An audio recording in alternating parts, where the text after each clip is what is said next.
تو اسلام سے بہت زیادہ دور ہو چکے ہیں. دوسری چیز کہ ہمیں لگتا ہے کہ ہم نے یہ کر لی، ہم نے یہ کر لی، ہم نے یہ کر لیا ہے کہ بھائی میں گانے سنتا ہوں یا میں یہ کام کرتا ہوں، میں نماز نہیں پڑھتا.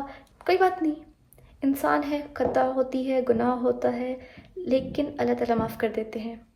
انسان چاہے کتنا بھی بڑا گناہ کر لے، اس کی معافی مل جائے گی.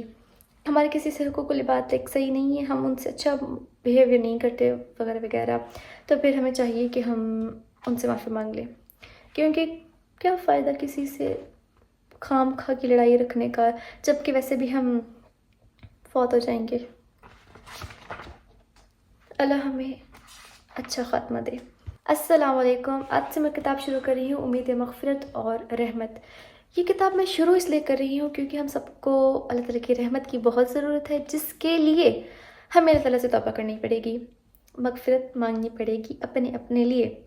اب جو ہمارے بڑے ہیں، جو ملینیلز ہیں، ان کی زندگیاں بھی تقریباً ختم ہونے کو آئی ہیں. وہ سب ریٹائرمنٹ کی ایج کو پہنچ چکے ہیں، کوئی کیا کوئی قریب ہے، کچھ ریٹائر ہو چکے ہیں. تو ان کو تو ویسے بھی اب یہی کام ہے کہ وہ استغفار کریں اللہ تعالیٰ کا. اور میں چاہتی ہوں کہ سب جتنے بھی لوگ یہ ویڈیو دیکھیں تو وہ دوسروں کو ضرور کہیں کہ پلیز استغفار کر لیا کرو. کیونکہ احادیث میں آتا ہے کہ ایک دن میں کم از کم 70 مرتبہ استغفار پڑھنا چاہیے انسان کو. کیونکہ انسان چاہے کتنا بھی اچھا بن جائے، نمازیں پڑھے، روزے رکھے، دوسروں کی بات مانے، ادب اخلاق سے رہے، لیکن پھر بھی ہم اللہ تعالیٰ کی جو حقوق ہیں، نماز پڑھنے کے جو حقوق ہیں، بہت سی چیزیں ہیں، تو ہم اس کو اس طرح سے ادا نہیں کر سکتے جس طرح سے ہمیں حکم دیا گیا ہے. اسی لیے اللہ تعالیٰ نے ہمارے لیے مغفرت کا راستہ کھول دیا ہے. اب مغفرت کرتی کیا ہے؟ مغفرت ہمارا حال اور مستقبل دونوں بنا دیتی ہے. کیوں بناتی ہے؟ اب دیکھیں، ادھر آئی ہے آیت کہ استغفروا ربکم انہ کان غفارا. استغفروا اس کا مطلب ہے کہ توبہ کرو، یعنی کہ گناہ بخشواؤ. استغفروا کا مطلب کیا ہے؟ توبہ کرو. ربکم اپنے رب سے. اچھا، ربکم کے نا دو چیزیں ہیں، ایک ہے ربا. اب ربا کہتے ہیں پالنے والے کو، یعنی کہ جو ہمیں پالتا ہے، آف کورس وہ اللہ تعالیٰ ہے، ٹھیک ہے. اور دوسری چیز کیا ہے؟ کم. اب کم ہوتی ہیں ضمیریں، جیسے ہم انگلش میں یوز کرتے ہیں نا پروناؤنس، یو، دیم، اس طرح کے. تو یہ بھی انہی پروناؤنس کی طرح ہے، لیکن یہ عربک کی گرامر میں ہے، جو کہ انشاءاللہ کبھی تو پڑھاؤں گی. اچھا، اب کم آ گیا. کم کا مطلب ہوتا ہے کہ تمہارا، ٹھیک ہے، یعنی کہ آپ کا. یا ہم یہ بھی کہہ سکتے ہیں کہ اپنے رب سے. ربکم کا ہو گیا اپنے رب سے. استغفروا توبہ کرو یا معافی مانگو. انہو، اب انا جو آتا ہے نا عربی میں، جیسے بہت سی قرآن مجید میں آیتیں کھول کے دیکھ لیں، ان کے شروع میں انا لکھا ہوتا ہے. انا کا مطلب ہوتا ہے بے شک، ٹھیک ہے، یعنی کہ جس چیز میں کوئی شک نہ ہو. ہو ضمیر، اب دیکھیں انہو ہے نا، انہو کے بعد جو ہو ہے نا، ہو ضمیر، یہ اللہ تعالیٰ کے لیے ہے کہ اللہ تعالیٰ، یعنی کہ انہو بے شک وہ کون؟ اللہ تعالیٰ. کانا کا مطلب ہے. اس کے بعد ہے غفارن. غفار تو ہم سب کو پتہ ہے، یعنی کہ بخشنے والا، توبہ قبول کرنے والا.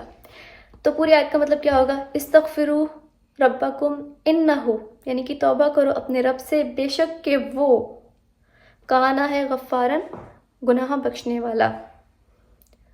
اس کے بعد اب تعمیر حال اور تعمیر مستقبل کا سامان ہے استغفار. کیسے؟ اب یہاں پہ یہ چیز کہہ دی ہے کہ یہ مسلسل کلمز میں نے کیوں استعمال کیا ہے. اب اس کی وجہ نا بہت آسان نہیں، سمجھا دیتی ہوں.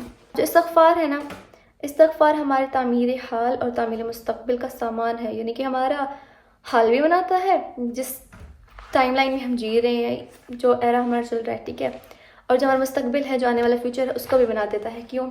کیونکہ اب ہم توبہ کریں گے اللہ تعالیٰ سے، تو ظاہر سی بات ہے ہمارے گناہ کم ہوں گے تو ہمارے وقت میں، زندگی میں، رزق میں برکت آئے گی. جب ان سب چیزوں میں برکت آ جائے گی تو آف کورس ہم اپنی زندگی حال اور مستقبل دونوں بنا لیں گے. اب یہاں پہ چیز فرمائی گئی ہے کہ اللہ سبحانہ و تعالیٰ فرماتے ہیں کہ اپنے رب سے مسلسل مغفرت مانگتے رہو. یہ مسلسل کا لفظ میں نے کیوں استعمال کیا ہے؟ اب اس کا جواب، کیونکہ استغفروا امر ہے. اب دیکھیں استغفروا امر کیسے ہوا؟ عربی میں جب کوئی لفظ آتا ہے نا، جیسے ہم کہتے ہیں جیسے ہم کسی کو حکم دیتے ہیں کہ تم یہ کام کرو، جب ہم یہ کہتے ہیں تو پھر عربی میں آتا ہے افتح، یعنی کہ دروازہ کھولو، ٹھیک ہے، یا افتح لی، میرے لیے دروازہ کھولو. تو الف اصل تھا فتح یعنی کہ کھولو. اب فتح سے پہلے میں نے الف لگا دیا اور الف کے نیچے زیر لگا دی اور اس کو فا سے جوڑ دیا، تو افتح بن گیا. اور اس کا مطلب کیا ہو گیا کہ دروازہ کھولو، اور آگے لی یعنی کہ میرے لیے دروازہ کھولو. تو یہ چیزیں آتی ہیں حکم دینے کے لیے. تو ویسے ہی ہے استغفرو، اسی کے وزن پہ، ٹھیک ہے. تو پھر استغفرو کا مطلب یہی ہوا، اللہ تعالیٰ حکم دے رہے ہیں کہ مجھ سے معافی مانگو، مجھ سے توبہ کرو، میں معاف کروں گا، ٹھیک ہے. یہ امر بنتا ہے یعنی کہ حکم بنتا ہے. اور اس کے بعد کیا ہے، مضارع سے اور مضارع کے اندر تجدد استمراری کی خاصیت ہوتی ہے. یعنی کہ جب اللہ تعالیٰ نے حکم دے دیا کہ مجھ سے معافی مانگو، ٹھیک ہے، اللہ تعالیٰ نے کہہ دیا کہ استغفرو، میرے سے توبہ کرو، میرے سے معافی مانگو. تو یہ جو اللہ تعالیٰ نے ہمیں حکم دیا ہے نا توبہ کرنے کا، اس کی خاصیت یہ ہوتی ہے کہ اب دیکھیں، ہم نے کہا، اللہ تعالیٰ نے کہا کہ مجھ سے معافی مانگو، ٹھیک ہے. اب ہم نے مانگی نہیں ہے، ہمیں حکم دیا گیا ہے کہ ہم اللہ تعالیٰ سے معافی مانگیں، آئندہ زمانے میں حکم دیا ہے تو آئندہ ہی زمانے میں پورا ہوگا. تو جو مضارع ہے نا، مضارع کہتے ہیں مستقبل کو، آنے والے زمانے کو. تو جو مستقبل ہے نا مضارع، یہ فائدہ دیتا ہے ہمیشہ، مسلسل اور بار بار کا.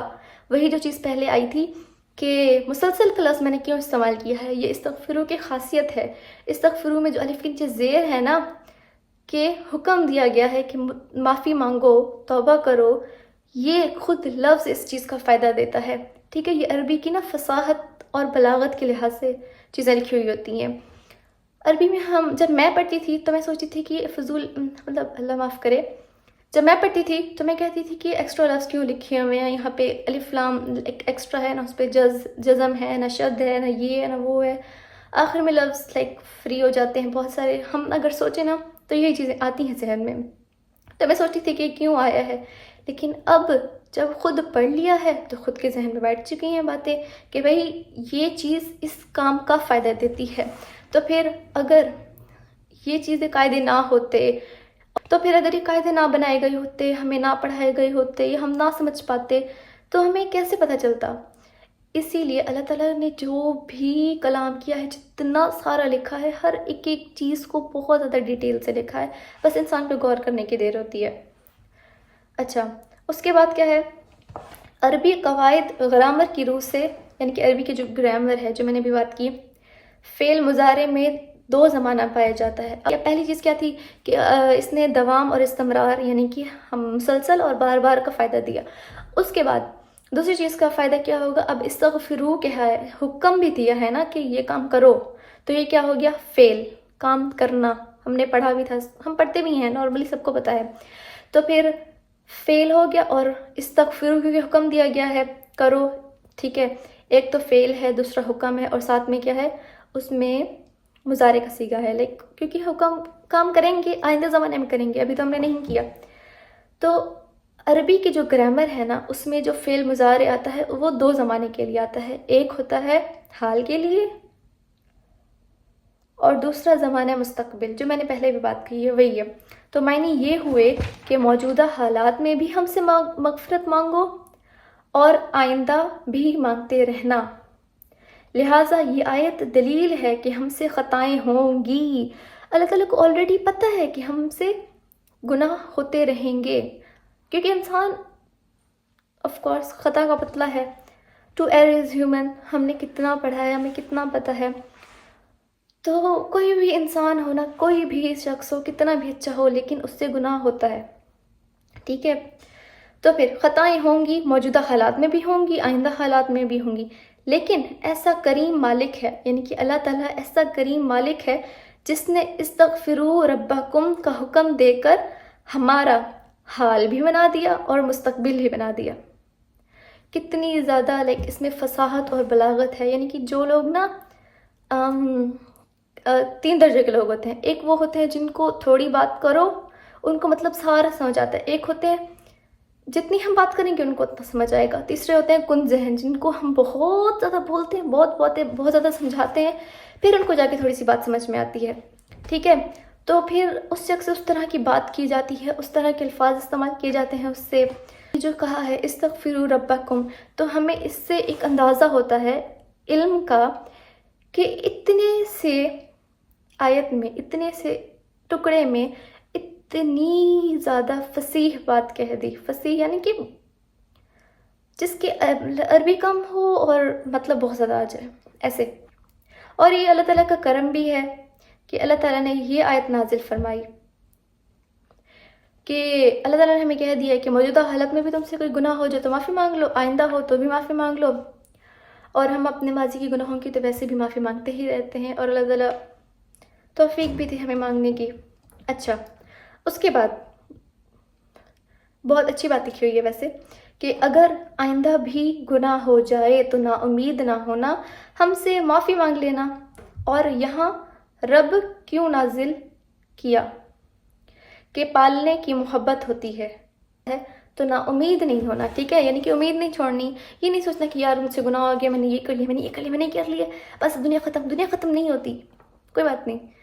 سب سے گناہ ہوتے ہیں، اتنے زیادہ ہوتے ہیں، اتنا زیادہ ہوتے ہیں، کوئی بات نہیں، خیر ہے. بس پوائنٹ یہ ہے کہ مرنے سے پہلے معافی مانگ لینی ہے. جو بھی شخص مرنے سے پہلے معافی مانگ لے گا اس کے گناہ معاف ہو جائیں گے. حدیث میں آتا ہے کہ جس شخص نے گناہ کرنے کے بعد توبہ کر لی وہ ایسا ہے جیسے کہ اس نے گناہ کیا ہی نہیں. لیکن پھر توبہ کی شرطیں آتی ہیں ساتھ میں. وہ یہ ہوتا ہے کہ توبہ انسان ایسی کرے کہ دوبارہ اس گناہ کی طرف نہ آ جائے، اور اگر خدا نخواستہ چلا بھی جائے تو پھر سے معافی مانگ لے. تو اس میں اتنی پریشان ہونے کی بات نہیں ہے، لیکن انسان کو ڈرنا بہت زیادہ چاہیے کہ ہم سے ایسی چیزیں نہ ہوں. یہ چیز تو کہہ دی کہ نا امید نہیں ہونا. ٹھیک ہے، کوئی بات نہیں، گناہ ہو جائے تو واپس آ جاؤ، کم بیک، جسٹ بس استغفر اللہ کہہ دو، ایک بار بیٹھ جاؤ مصلی پہ، جائے نماز پہ، کوئی بات نہیں.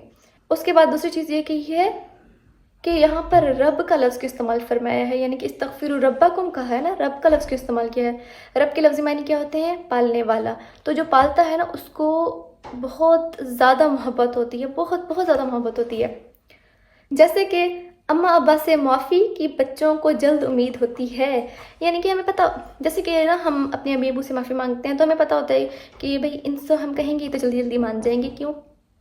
کیونکہ یہ تو ہم سے پیار کرتے ہیں، ہمیں پالتے ہیں، شروع سے لے کر پالتے رہتے ہیں. اسی لیے یہاں پر بھی یہی لفظ استعمال فرمایا ہے کہ اپنے پالنے والے سے نا امید نہیں ہونا. میں تمہارا پالنے والا ہوں اور پالنے والا جلد معاف کرتا ہے، لہٰذا مغفرت مانگتے رہو، بخشش مانگتے رہو. اور بخشش مانگنے میں بھی مزہ تو ہے، اور مغفرت مانگنے کا مزہ اور الگ ہے. تو پھر خود بھی معافی مانگیں اور دوسروں کو بھی کہتے رہیں کہ آپ بھی معافی مانگیں، اور ہمارے لیے بھی دعا کریں کہ ہم بھی استغفار کریں اور اللہ تعالیٰ کے قریب ہوتے جائیں.